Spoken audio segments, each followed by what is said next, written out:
भूखड़ बहू की कहानी। एक समय की बात है, एक छोटे से गांव में हरिबाबू और उनकी पत्नी शांता देवी रहते थे।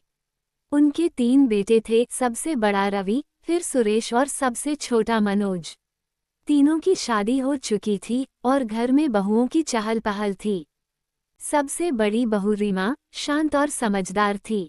मंझली बहू प्रिया बहुत सलीकेदार और साफ सुथरी थी।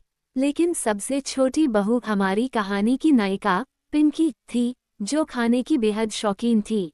जब पिंकी की शादी हुई और वह पहली बार ससुराल आई तो सबने सोचा कितनी प्यारी लड़की है। लेकिन 2 दिन में ही सब समझ गए कि यह लड़की खाना खाने के मामले में बहुत ही अलग किस्म की है।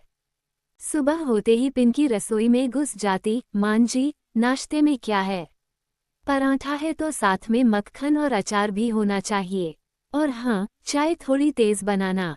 फिर दोपहर को दाल चावल तो ठीक है, पर पकोड़े या कोई मिठाई नहीं है क्या? शाम को कुछ हल्का फुल्का तला भुना हो जाए, समोसे बना ले क्या? और रात को सिर्फ रोटी सब्जी से काम नहीं चलेगा, रायता और सलाद भी होना चाहिए। हरिबाबू तो हैरान थे, अरे बहू तो जैसे भूख की देवी बनकर आई है। धीरे धीरे पूरे गांव में पिंकी का नाम पड़ गया, भूखड़ बहू। लेकिन पिंकी का एक और कमाल था, वह खुद बहुत स्वादिष्ट खाना बनाती थी।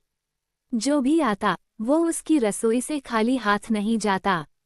उसकी पकौड़ी, आलू की टिक्की, गाजर का हलवा सब गांव भर में मशहूर हो गए। लोग कहते, हाँ भाई, बहू भले ही ज्यादा खाती हो पर सबसे अच्छा भी वही बनाती है।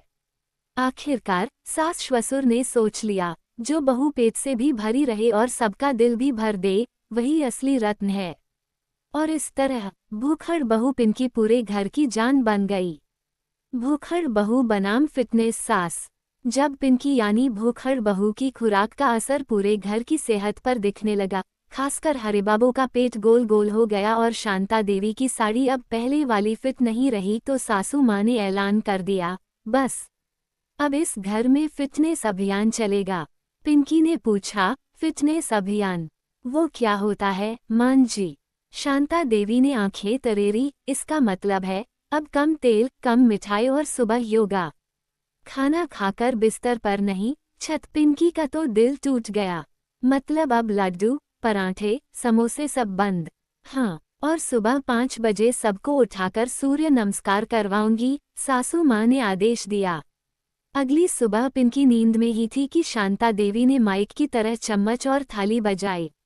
उठो बहू, शरीर स्वस्थ तो मन मस्त। पिंकी जैसे तैसे उठी, योगा मैट पर बैठी, पर जैसे ही अनुलोम विलोम करने लगी, उसे सामने गुलाब जामुन की प्लेट याद आ गई और वो मुंह में पानी भरते भरते चुपचाप उठकर रसोई में चली गई।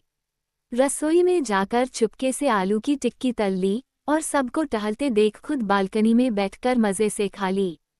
पर शांता देवी भी कम नहीं थीं। उन्होंने देखा कि बहू स्लो मोशन में फिटनेस को धोखा दे रही है। उन्होंने तुरंत बहू को चैलेंज दिया, पिंकी, अगले महीने गांव में फिटनेस क्वीन प्रतियोगिता है। तूने अगर जीत ली तो अब पिंकी की भूख भी दांव पर थी। पिंकी ने कमर कस ली। सुबह योग, दोपहर में जॉगिंग और शाम को सिर्फ भुने चने। धीरे धीरे पिंकी ने खुद को बदल डाला।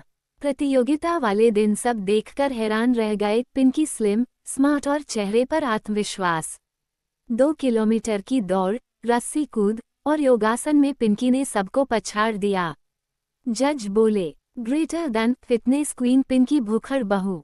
सासू माँ ने खुशी से गले लगा लिया, अब तू फिटनेस वाली भूखड़ बहू है। और पिंकी ने मुस्करा